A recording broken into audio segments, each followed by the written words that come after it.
Hello, everybody, and welcome to the Doctor's Notes podcast by Doc's Castle Media, a podcast I created to share the notes of one of my favorite reality shows ever, Big Brother USA. I'm your host, Doc, and I'm here to talk BP perspective from Doc's point of view. So here we go. So last night's episode was the second veto competition. We have been watching this game for 2 weeks, but it feels like there has been so much game being played because they're playing so hard.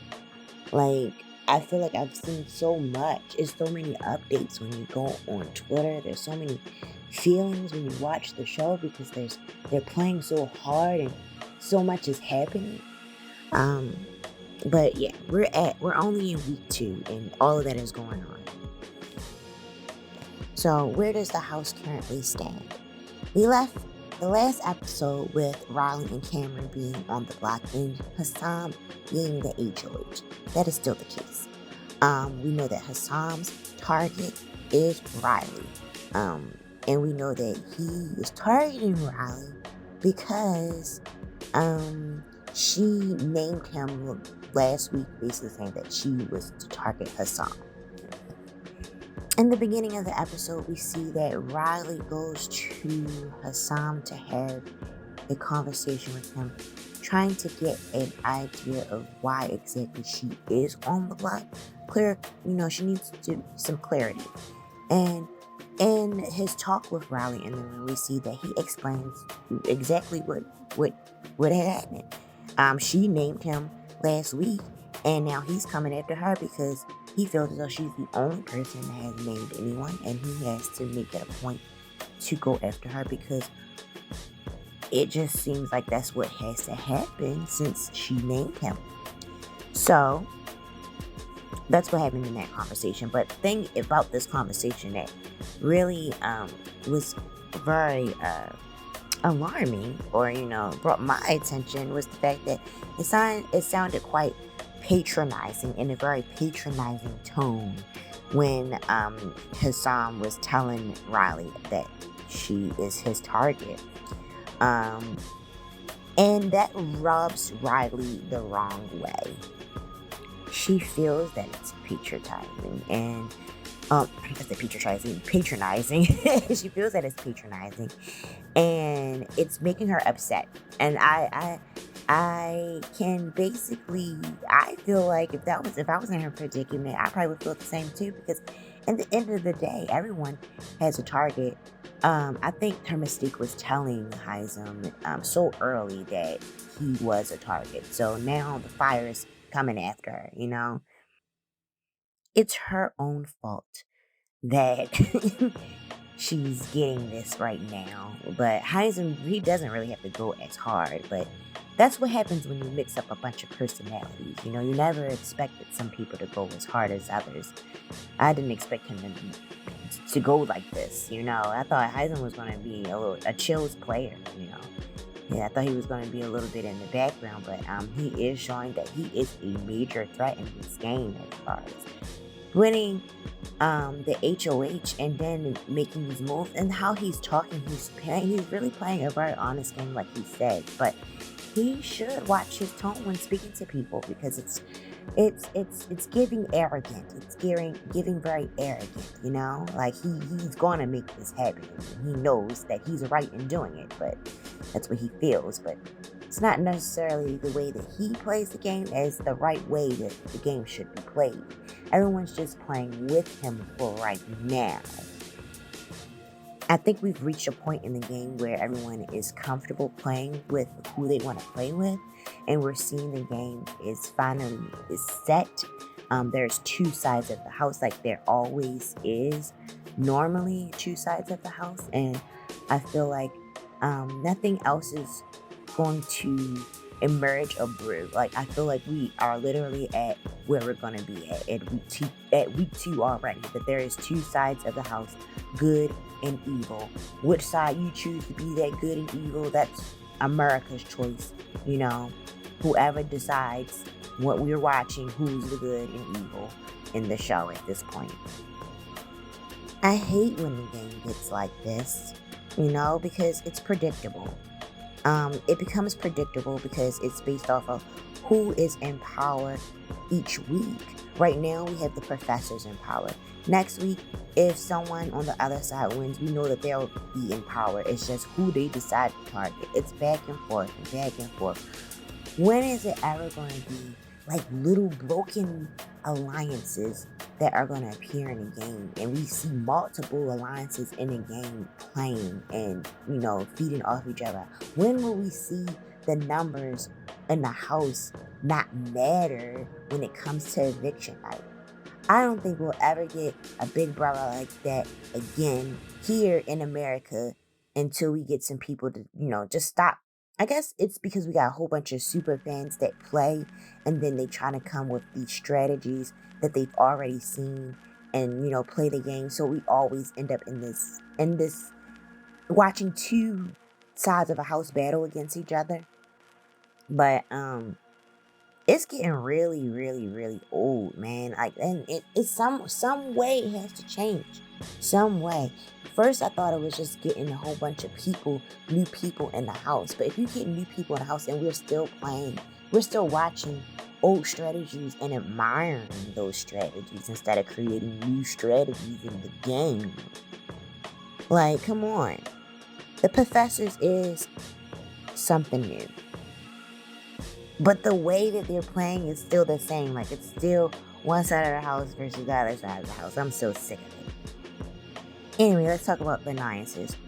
Are there any new alliances forming other than the two? There really doesn't seem to be another alliance. I think that Matt and Riley kind of solidified in this episode that they sort of have an alliance because Matt wants to save Riley.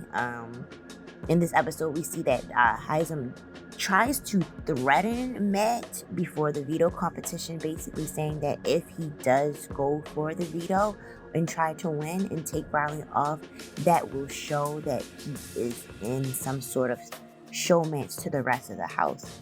And it's he's trying to scare Matt into not making that decision and making it transparent to the house like that. But I don't think Matt cares, and I think everyone in the house kind of already knows. So does that threat even really hold at all? So basically, I feel that it's not necessarily a showmance at this time in this episode, but it's something strong enough for Matt to want to save Riley, that is an alliance there. So Riley actually has a few alliances that could work in her favor if they actually did not go in a unanimous vote this week. But by the way that usually the game is played, the house goes with the house. So we will see on the Thursday night's episode whether we're going to see people actually make decisions for themselves and choosing what is best for their game, whether to keep Riley or not, for their own vote, with their own vote. But I honestly think that we're not going to see that, and I feel as though that because we won't see that, we'll get the same unanimous vote, Riley being put out of the house. It's frustrating when you start to see people play a very predictable game. I assume that's why CBS Big Brother always throws in what's supposed to be unexpected in these games twists to kind of provoke them to not do what they always do in past seasons. But I don't think people ever catch on. Like, for this episode, them throwing in the Jag coming back from another region to be with the task to send someone else to the nether region so that they won't be able to be selected during the veto competition. I guess that's supposed to be like some twist that they throw into the game to kind of make them change the gameplay. But there wasn't really much change in the gameplay with who was sent to the nether region. Jag came back and sent Bowie to the nether region because she volunteered to send herself. And it didn't really shake up too much game at all. I think even sending Jag to the Nether regions last episode really didn't change any game at all. Literally, people are playing in the favor of Hisam right now and not trying to make him mad, not trying to ruffle any feathers unnecessarily so that they won't be a threat. They're acting scared and they're playing scared. And so when they're throwing in these twists in the game and not using them effectively, it is dull and it's not really making any excitement for me to watch, honestly, for real. Bowie volunteered to go to the Nether region this episode, and the only thing that was significant in her choosing to go to the Nether region was the fact that she volunteered because she didn't want Red to go. And I felt that was interesting because I think that side of the house, the professor side of the house, they must really feel that Red is a competitor and they're trying, I feel like they want to save him in some extent. So it would be cool if he was sent first, like in the place of Jag, in deciding to keep him safe for the week. I guess Red would be their decision on that side of the house outside of Hisam, because they are the two men and I guess they're the strongest players on that side. But Bowie volunteering, she literally said that she volunteered because he needs to play because he's the strength of the professors at this moment. So she volunteered so that he wouldn't be chosen to go. And Jag was going to choose him to go because he does see him being a competition threat. And they don't want him to win the veto because if he wins the veto, he won't take Riley down. They want to bring Riley down. So it's just in the favor of the other side, the handful side of the house, to choose someone from the professor side of the house to not be chosen in the veto competition. So Bowie goes. But either way, the Nether region BS that is going on is annoying because I don't think that even really affected it at all. Bowie leaving and not participating in the veto competition honestly did not matter in this episode. The veto competition was from the Scrambleverse this episode. I think we're getting enough scary verse. We had a lot of the scary verse recently. Like every time they buzz in on the episode, it seems to be the scary verse, and it's because of the Nether region. I think the Nether region is literally in the scary verse, so we're gonna keep on seeing that buzz as long as they continue to put the Nether region twist in the game. But finally, we see another universe in the game, and it's the Scrambleverse. And the name of this competition is called Twist the Task. Basically, the instructions in this veto basically was to listen to a record to hear the task that is said to be completed, and then you have to complete the task in the fastest amount of time to win the golden power of veto. The people who competed in the competition was Riley, Cameron, Blue, Hisam, America, and Nat. Now, this competition was very interesting to watch because it had to do with like you had to listen to something in order to be able to complete a task, and you had to complete it at a specific amount of time. It was interesting to watch because we have a deaf person in the house. Matt is deaf, and he was chosen to play in a competition that will require him to hear. So honestly, watching this episode became interesting because I wanted to really see how deaf Matt really is. Like, is he like super deaf? Like literally like one ear you can't hear out of at all?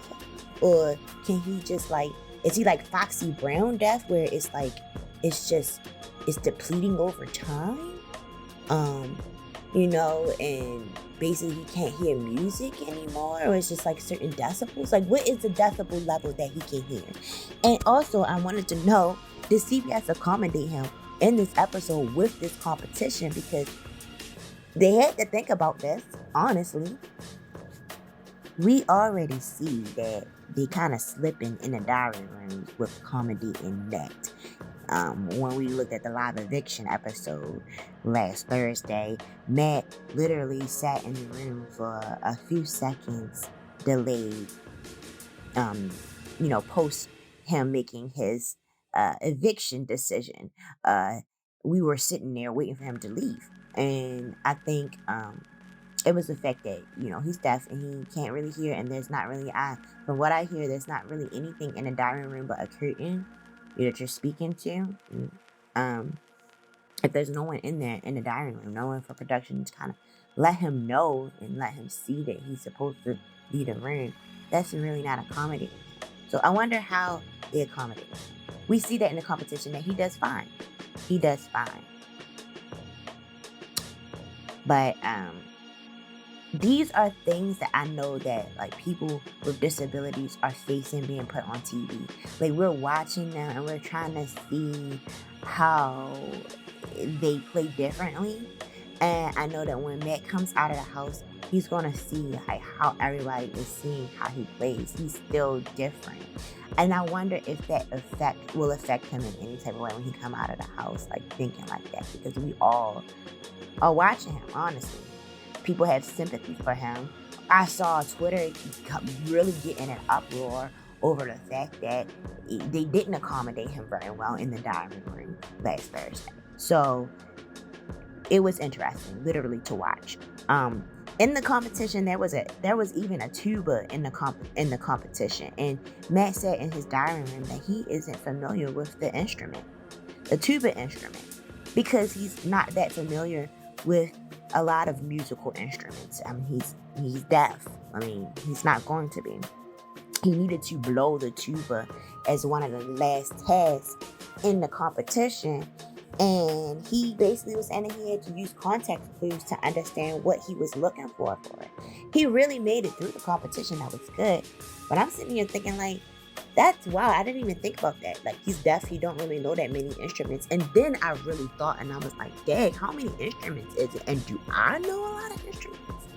Because I never played an instrument growing up either. So do I really know that many instruments? I don't think I do. But Matt did good for what he did. He didn't end up being in the top 3 in the competition, but I'm proud to have watched someone take on this task. This is a difficulty. Everyone else can hear, and this man is still doing what he gotta do. He is an Olympic star, So he did what he had to do, and I salute him. I salute him. But the top 3 veto people in this competition, I think was Blue, Cameron, and Hisam. The winner of the competition was, of course, Hisam. Hisam has shown that he is an ultimate threat because this is another competition that he has won. That means that he is in complete control for this week.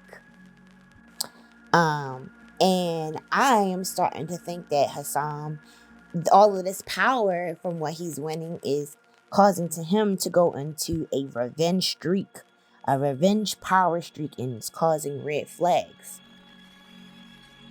Like, we know the decision that Hisam is going to decide. He's going to decide to keep the nominees the same because he is gunning for Riley so hard. But we still see him throwing in the patronizing tone when it comes down to the veto meeting and deciding if he is going to keep them 2 on the block. His speech was very alarming because he basically is kind of egging on the house to make the decision that Riley needs to go because he feels as though she was wrong for targeting him. You target me, so you got to go, basically. That's the tone that is coming. Like, you can't do that. You have to learn your lesson. Literally something that he said in his diary room, that she needs to learn a lesson. Does he feel like, what makes him feel like he's obligated to teach her a lesson? This is the Big Brother game. We can do whatever we want. But he feels he's obligated to teach her a lesson right now. Because he's a professor, right? Either way, it's showing red flags. And we get in the dining room session at the end of the show that Sari is it took in the veto speech that Hisam said it has taken her back. Literally, it's taking her back. She is okay with Hisam being the face of the professors and everything. But will you support someone who's going on this rampage of revenge at this moment? I don't think she feels comfortable. So that brings me to what I have been discovering on Twitter, honestly, because I have been trying to stay away. But at this point, I'm not going to stay away anymore. I'm going to keep on looking at the Twitter feeds and literally see what you guys or people are saying on Twitter about what is going on with the show. What brings me back to the Twitter feeds and what I've caught on Twitter from all of this mess that's going on that Hisam is brewing, is it's causing Cherie and Izzy to try to flip the house. Like, there are tweets of people, of live feeders watching, saying that Cherie and Izzy have literally gone to everyone in the house rallying up votes to try to flip it to Cameron instead of Riley, because it's like they want to teach Hisam a lesson. Like, he is on a power streak. They want to deflate him a little bit. And that is going to be super deflating if it is successful. If it's successful that they flip the house unanimously and get out Cameron, that would be terrible. Like, that would really, I don't even think, it would change the game tremendously. And honestly, it would bring so much drama into the game. I would love to watch it. But I don't think that Hisam would feel right. And honestly, it would put a fire in him to even play even harder. And I might actually change who I root for in the game because of them turning on Hisam like that. Because it's like this man had all this power, y'all turned on him, and then he's gonna feel as though he has to run for his life, and he's gonna try to gun for every competition.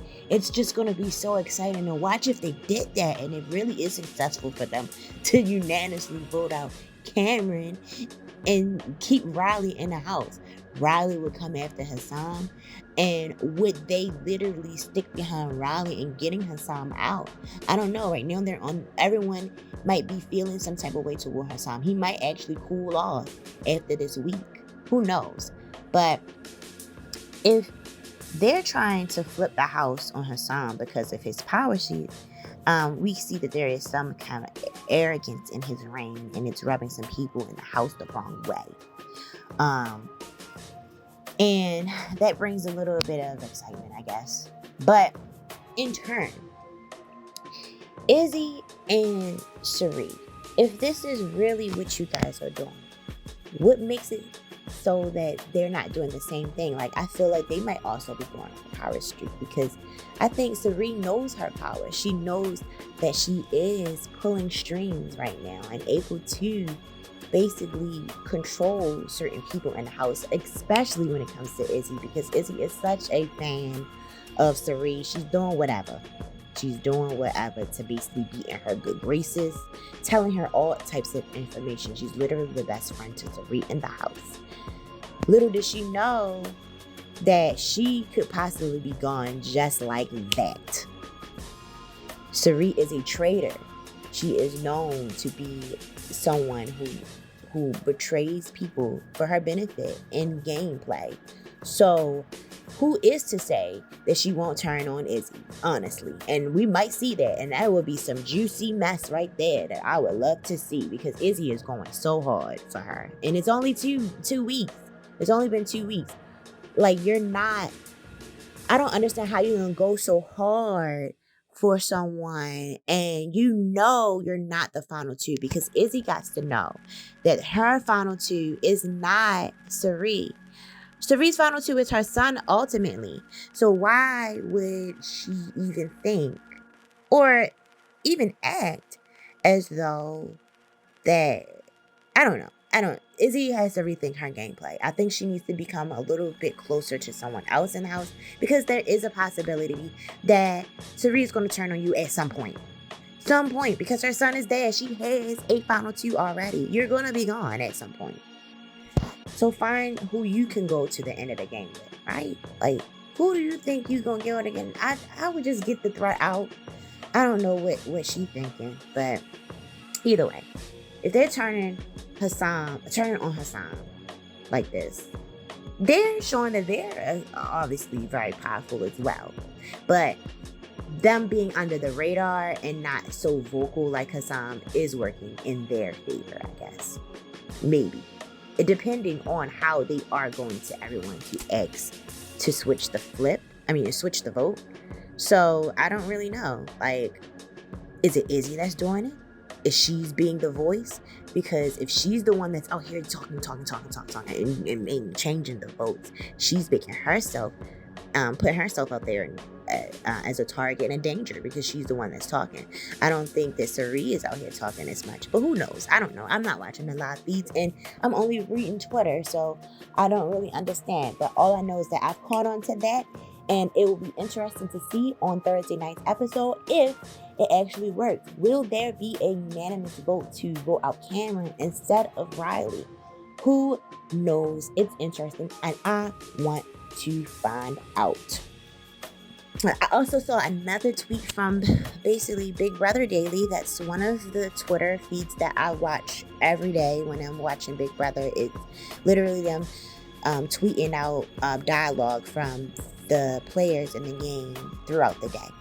And I saw a tweet basically with dialogue between Hisam and Corey, and Hisam basically talking about Riley, basically saying that she split the house on day 2 and she took away everyone's choice to decide for themselves, and he felt like that was very selfish. Corey replies saying that he thinks that, that she viewed it was she made an alliance with everyone, makes an alliance, and for someone's reasons, hers is the bad alliance, or they think that hers is the bad alliance or whatever, but she's just doing the same thing that she's always been doing. This conversation I want to highlight because it's like, I think Hisam kind of knows. He's just trying to put it out there and trying to convince people why it is so important for him to get Riley out, or trying to convince people to see why it's important to get him out. Try to get the same perspective, have the same perspective as him. But obviously Corey just sees as though it's not. He don't think it's taking a choice away. It's literally she's doing the same thing that everybody's been doing.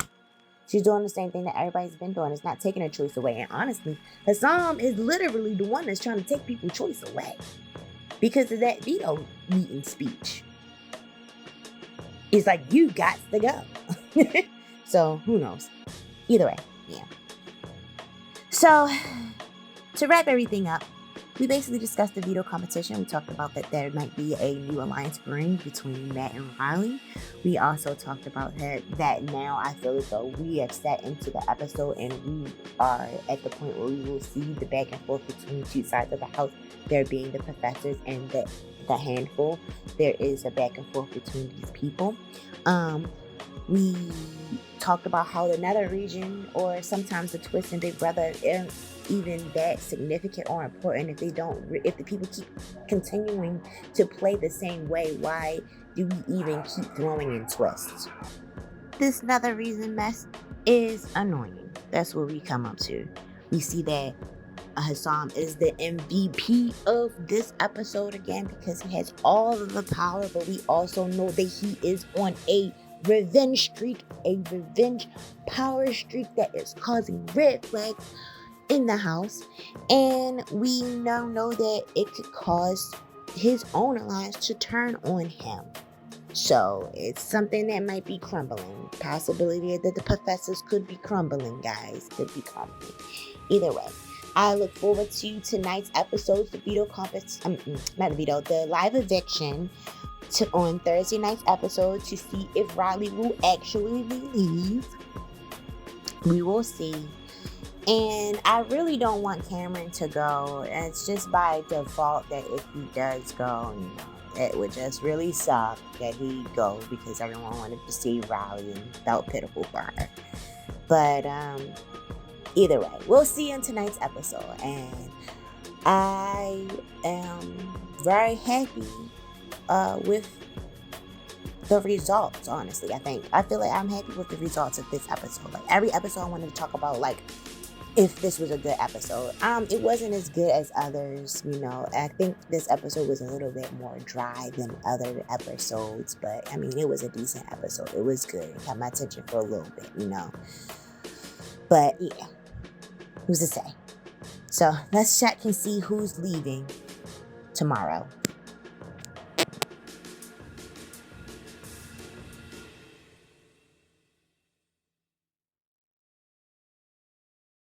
Thank you so much for tuning in to the Doctor's Notes podcast. I hope you enjoyed today's episode, and if you found value in what you heard today, don't forget to subscribe to our podcast and leave us a review on your favorite podcast platform.